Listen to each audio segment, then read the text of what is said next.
Joining us on the morning show is Michelle Reinen, one of our favorite guests during the month. In fact, she's back this month to talk a little bit about the gifts of holiday. And Michelle, it's that time of year again, isn't it? It sure is. The holiday seasons seem to come faster and faster every year. But how great is that for the toys, for the kids who love to get those perfect toys? Absolutely. And you have some tips, some safety tips. What can you tell us about shopping for new toys? Yes. I mean, the greatest gift we can give is safety, and shopping for new toys, whether online or in store. We want gift givers to review the packaging for safety information. There's two labels we want people to really pay attention to and seek out on these toys. And the first is age grading labels.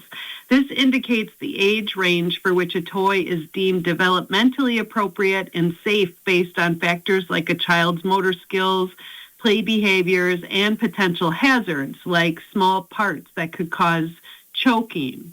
But the other label is safety verification labels. These confirm a product's met safety standards set by either ASTM International or Underwriters Laboratories, often seen as UL.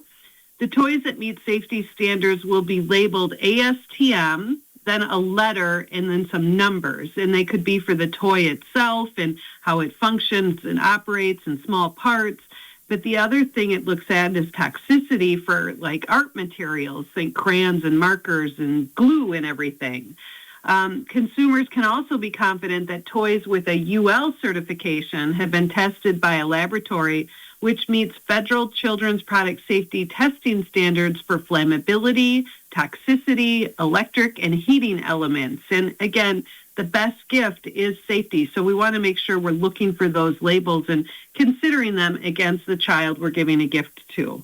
If you're buying a pre-played with toy, possibly online, I'm sure there's some things to watch for, right? Yes.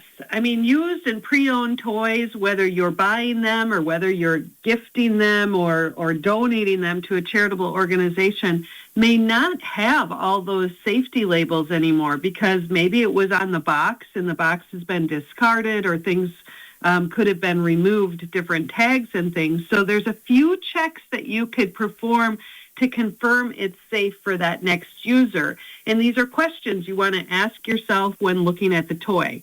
Does it have small parts, magnets, or batteries that could present a choking or swallowing hazard? And remember, small batteries should be secured with a screw, not just tape or duct tape. Are there any sharp points or edges that could accidentally harm someone? Is there loose fabric on the toy that could be flammable or cause suffocation? Is there an electrical or heating element, and does that cord have cracks or exposed wires? And then finally, if you're looking at a fairly old toy that maybe has chipping paint on it, could that be a lead hazard? Is it old enough where it could be lead paint on there? And you need to, again, consider the age of the child you're going to be gifting the toy to. So are you saying your Kenner Easy Bake Oven, that could be dangerous these days? Well, the Easy Bake Oven, if you're a master chef, it'd be great. But again, just take a look at the wiring on that thing and make sure that it's safe to plug in and there's nothing exposed, and have a great time making the holiday feast with it. And I'm guessing that you should consider everybody in the house. There's young children or, whether there's stairs and those kind of things, right? Yeah, I mean, an older child may be in the household with younger siblings, and so they may have access to toys that the older child has where there are small parts or those magnets and button cell batteries. So you need to consider that. It doesn't mean that you don't give that gift. You just figure out the rules for play and the location for play to be sure everyone can be safe and that there is a conversation about that. What about gifts like bicycles and hoverboards and those kind of things? Yeah, fun gifts, especially if you're in a location where you can get them out on the holidays and still play with them. But consider safety equipment like a helmet or knee pads with those. Give the full package of the gift and not just the original component. You want to be sure that all the play and activity time is safe. Again, is there somewhere that you can go to check out what has been recalled? That's a great question. And This is an important step in the gift giving process to be sure that you are checking for recalls. Whether it's a new toy or a previously owned toy, you want to check before you wrap it, and once the child has started to play on it, for recalls, because they can happen at any time.